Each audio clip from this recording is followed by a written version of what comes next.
How did the 50 states of America unite, and what made them do so? The world of the United States has 50 white stars on it, and these stars are not just for decoration, they symbolize the number of states that make up America now after the states united with each other and declared independence in 1776 AD. The amazing thing about the topic is that each state of the 50 countries was a complete state on its own. For example, if you look at the area of Texas, you will find it around 700,000 square kilometers, which is larger than France by about 1.25 times, and larger than all of Germany by twice. In fact, it is larger than England by 5 times. And each state of the states was separate, with its laws, legislations, cultures, and even different races living in it. So these states did not have anything in common with each other. So how did all these states decide to unite under one flag, and who was able to convince them of this? Welcome, I am Ahmed Mahmoud, but before we start, if you are new to the channel, don't forget to subscribe and activate the bell so that our videos reach you first. The ancient history of the American lands dates back thousands of years. This land was inhabited by a diverse group of peoples who are considered the first inhabitants of the American continent, and it is believed that they migrated from other continents to America through a land bridge that was present between Asia and America, but disappeared over time due to the melting of ice and the rise of water level. These inhabitants remained living in peace and safety, and they created societies, cities, and civilizations until the day when the Italian traveler Christopher Columbus appeared, when he arrived in the Americas on his ship while he was lost in 1492 AD. And then all the Europeans pulled behind him. The Europeans were completely fascinated by the New World, especially since the original inhabitants were simple peoples who did not have anything to defend themselves with, and at the same time they had stupid wealth. And because of this, the era of colonies began to appear. Every European country with a little money sent ships to America and made a few colonies for them there. Spain and Portugal made colonies in the south, France made colonies in the east, and even the Netherlands and Sweden caught their livelihood with a few small colonies. But as for the big bully, Britain, these colonized the entire eastern coast, and although Britain was one of the last countries to make colonies in America, it controlled all of America afterwards. The first permanent English colony established in America was the Virginia colony, which was founded in 1607 AD. And when the number of immigrants increased and the number of slaves increased with them, the colony expanded and grew more and more until they reached 13 English colonies on the American coast. The 13 colonies are divided into 3 parts: the northern colonies, which are New Hampshire, Massachusetts, Rhode Island, Connecticut, and the central colonies, which are New York, New Jersey, Pennsylvania, and Delaware, and thirdly, the southern colonies, which are Maryland, Virginia, South Carolina, North Carolina, and Georgia. Each of them was governed by a governor who was directly appointed from London, and he was responsible for managing the colony and enacting laws, and of course collecting taxes. Until this time, France still had many colonies in America, and due to the problems between Britain and France, the American forces began to clash with the French forces, and they were able to actually expel them from most of their colonies, and the English army seized them and focused on the peace here because we will need it later. Yes, Britain expelled France and took over its colonies, but these wars made Britain become very economically indebted, and in a clean sitting like this, the government in Britain said, "Aren't we having citizens living in our colonies that are in America? Well, impose a lot of taxes on the people there to compensate for our economic losses." And indeed, in 1765 AD, the British Parliament issued a law called the Stamp Act and imposed very large taxes on the residents living in their colonies in America, in addition to the fact that the goods that were being exported to them by ships also ignited their prices. And for the first time, delegates from each colony began to gather together to say, "Stop it, you uncle. This talk is not useful, and we must send a message to the king and the British Parliament and tell them to reduce taxes." But of course, no one responded, and because of this, they decided that they would cut off the goods coming to them from Britain. But because of the merchants and factory owners in Britain, their interests would stop like this. They pressured the Parliament to cancel the law, and indeed, the law was cancelled in 1766. that is, only a year later. And the situation remained stable for a while until Britain returned again to impose new regulations and taxes. In response, the Americans, or the colonists, began to strike until the Americans told the British government, "Look, impose taxes on us as you wish, but in return, let us have representatives in Parliament to express us and our demands."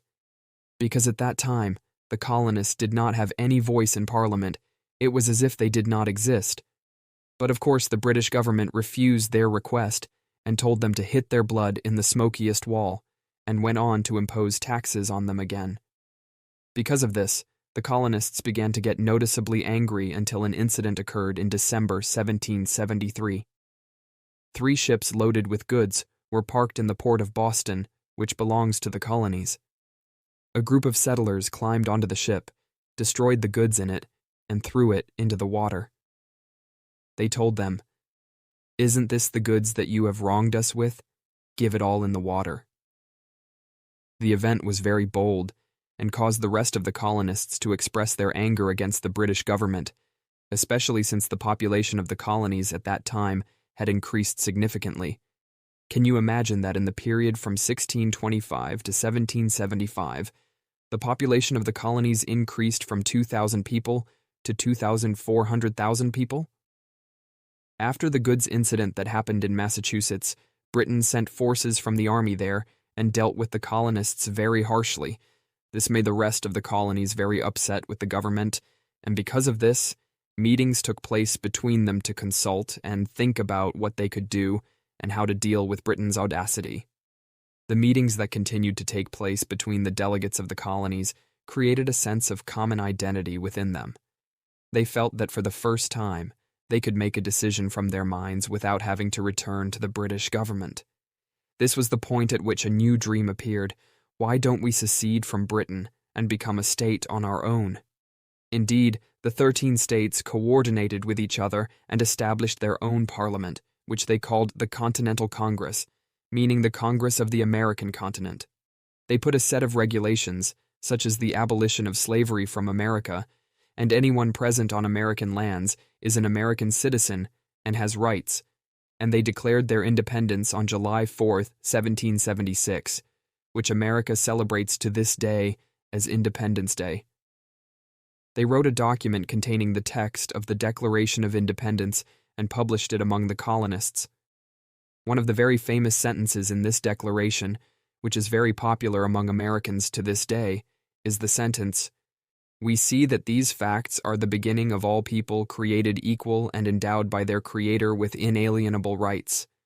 And among these rights are the right to life, freedom, and the pursuit of happiness."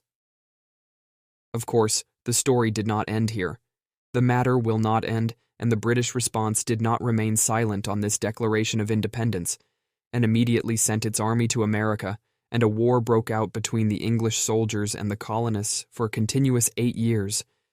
Britain's preoccupation was to separate the 13 states from each other, but at the beginning of the war, a very strange incident happened. The colonists besieged the English forces that were in the Saratoga area in New York colony, and when the English general found them besieging him, he surrendered and signed an agreement with them, which is the Saratoga Agreement, so that they would leave him and his soldiers. This incident was a very significant turning point in the war. European countries began to feel that the colonists now have a real weight. This encouraged the Americans to play a smart game. They went to ask for support from one of Britain's enemies. When we talked about France a while ago and said that Britain expelled them from most of their colonies, the Americans played on this point. They went to France and told her to help us in our war against Britain, and indeed France responded and came with the Netherlands and Spain and helped them in the war against Britain. And of course they didn't do this out of love for the Americans as much as it was a grudge against the British, and the war really achieved great success, especially since there was a savvy military general in the ranks of the Americans, who was George Washington, who was responsible for organizing and managing military movements. The situation remained like this until Britain found that it was losing a lot in the war without gains, so in 1783 it came and told the Americans, "What do you want in the end? You want to secede? Go ahead." The war ended, and the United States became an independent state. The states that seceded in the story we told were 13 colonies. The rest of the 50 countries. Where did they come from? After France helped the Americans in the war, they told them, "I will tell you what. I am tired of your stuff.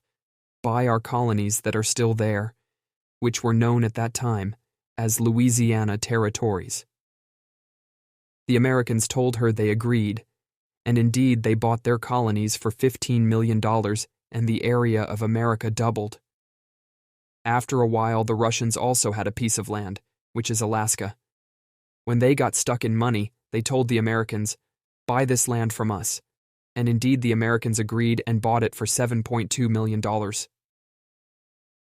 In the middle of the 19th century, another event happened.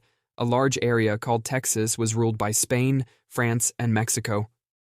After a few conversations, Texas seceded from these colonial countries, and when it seceded, it immediately joined the American Union. After that, a war broke out between Mexico and America took another piece of land from them. In 1898, a war broke out between Spain and America, and again America took from them a bunch of islands on the strait, so that in the end the number of states belonging to the American Union reached 50 states in full, so that the United States of America exists on the world map in the form we know today. But that's it. We're done. Who reached here? All those who reached you are the bravest people. Make us like before you leave so that we know how many people reach the end. And don't forget, if you have a nomination for an episode, write it to us in the comments. Most of the episodes we are making now we have taken from your comments. See you. Have a goog night. Bye.